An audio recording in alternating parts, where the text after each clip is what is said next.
Hello, in this video we are going to review the definition of a function and we are going to see examples of functions. The requirements that you need are very simple, just to know the basic mathematical symbology. Let's start with the definition of a function. Suppose we have two sets, a and b, and f is going to be a rule that assigns to each element x of a single element of b, which we denote by f of x to this element of b. We then say that f is a function that applies a in b, and we will denote it as follows, as f, 2 points a, little arrow to b. This is the classical notation for mathematical functions. It is also common to put the f just above the little arrow, but we will use this notation. An example, let's assume that the set a and the set b is the set of real numbers, and that f is the function that assigns to every real number its square. So, what is the value of f of 0? The only thing you have to do is take that 0 and square it. 0 squared 0 equals 0. If we want to calculate how much is f in 3, it's very simple. We take 3 and square it. What is the value of 3 squared? 9. What is the value of f of minus 2? Remember that a is a set of real numbers, so I can take any real number. Even the negatives, well, how is the function in minus 2? It would simply be to take minus 2 squared, which is 4. Remember that any negative number squared is always positive. In general, this function is written as f of x equal to x squared, and x is the value that we take in a, and this will be the value assigned by that function in the set b. The domain of a function, given a function f, as we have seen a while ago, which goes from the set a to the set b, the set a is called the domain of that function f, and it is normally denoted by d subscript f, or simply by d, if there is clearly no confusion with the function with which we are working. Well, the set B, the image set, is also often referred to as the codomain, but a more important concept. What is the range of a function? Let's assume that x is an element of the initial set A.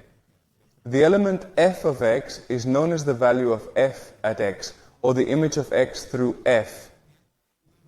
Normally I use the second notation, that is the image of x through f. So, we have a function that goes from the set A to the set B, and we already have a name for the elements that go from A to B, and these are the images of x through f. The set of all the values of B, all the values of the final set, which are the image of some value of the domain of f, which are the image of some value of x of a, is called the path or range. Written in mathematical terms, it has the following representation. The range of the function f is the set of all the images of the elements of the domain of the function. Let's see graphically what this is all about. Of course, the range of the function f is always contained in the image set, the set B. When the range of the function is equal to the set B, then we will say that the function applies A over B. That is the difference that was mentioned before. Before the function applied A and B, now it applies A over B, because the range is precisely the final set. Now let's look a bit at the graph representation. Allow me to start with this one. This is basically what we have in a function. We have a set A, which is here. It will have points, it will have values, the set of real numbers, for example, and a set B. The function f, what it does is assign to each element of A an element of B, a single element of B. Be careful, because this does not mean that two different elements of A have the same value in B. That is possible. What is not possible is that each element of A is assigned values of B. That is the general situation. What is the range? A is what we call the domain of the function. All this set is called the domain of the function. The range would be all the values of the set B, which are the image of some element of A. It's like if by projecting all these elements of A over B, we would have here a small subset. This subset is what we call the range of the function. And of course, it is always contained in B, as we have shown before. Let's look at the same example of x squared, but now calculating the domain and the range. If we consider the function f of x equal to x squared, then we have that the domain are all the reals. In the beginning, or someone tells us this, or we take the maximum possible set that we can, as long as that function makes sense. In this case, we will assume that the domain are all the reals, as we have seen in the previous example. What is the range of this function? This is a little more difficult to see, because we have to have the idea of the graphical representation in our minds, or just think about what this function consists of. I insist this is very easy. There are times when calculating the range of a function is not so simple. But in this case, the function is x squared. What happens with the function of x squared? Very easy. Squaring any number always results in a positive number. In other words, the range of the function could never be negative values. Any value that I introduce here in the x, at the end always come out positive. Therefore, they all are positive values, starting with 0. If I take the 0, 0 squared 0 is 0. If I take the value 1 or minus 1, both will give me 1 squared or minus 1 squared, which is equal to 1. Therefore, 1 is also included. With 2, it's the same. 3 as well. The idea is that in this case, the range is very easy to calculate. It is simply all the reals, positive including 0. Here we have it. From 0 to infinity, the two notations are valid. Usually these are much more abbreviated. They are all real positive values. Or this one to indicate that the 0 is included and goes to infinity.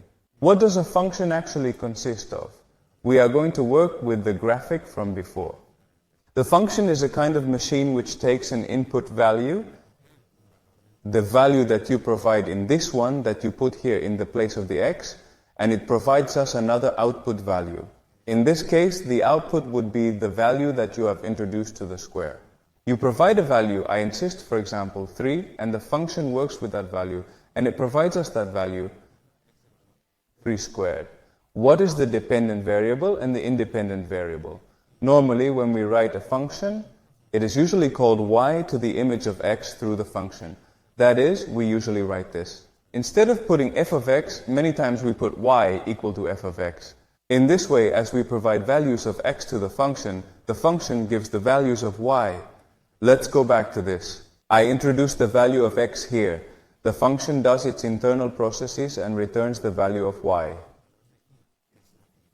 This one is the function in x. With this notation, x is the independent variable. The one that we choose to put in the machine is the one that we call independent variable, because we choose it. We have, in this case, the set of all the reals to choose. We take a value, we put it in the machine, and that returns us a result. Of course, this value depends on the value that you introduce in the machine. That is why y, the output, is called dependent variable, and the independent variable is the input, as you can see here. Let's see an example. Although we are not going to calculate anything, do not be afraid. It is simply an example in which we deduce which is the dependent variable and which is the independent variable. I have taken a physics example because it is usually quite clear. Let's assume that a baseball ball is thrown vertically with an initial speed of 80 kilometers per second. The height s, the height given by the variable s in kilometers of the ball, can be considered as a function of the time in seconds that elapses from the moment the ball is thrown. The equation of the movement, if we disregard the air resistance, is given by this expression. F of t is equal to 80t minus 16t squared. Again, the height is given by this function, which is in function of the time. Obviously, this is a polynomial of grade 2. It is quite similar to the one we have worked on in the previous example, although it has a strange element here. But the important thing is that you deduce which is the dependent variable and the independent variable. The independent is the one that we submit in the function so that it provides us, in this case, the height. Therefore, the independent variable would be the t, the time, and the dependent variable would be the s. I have also chosen this example so that you can see that we are not always going to work with x and with y. In this case, we work with t and with s. And I hope it doesn't confuse you too much. So, what have we seen so far? We have seen the concept of a function, the domain, and the range. We have also looked at the definition of dependent variable and independent one. I hope that all this will help you. Thank you for your attention.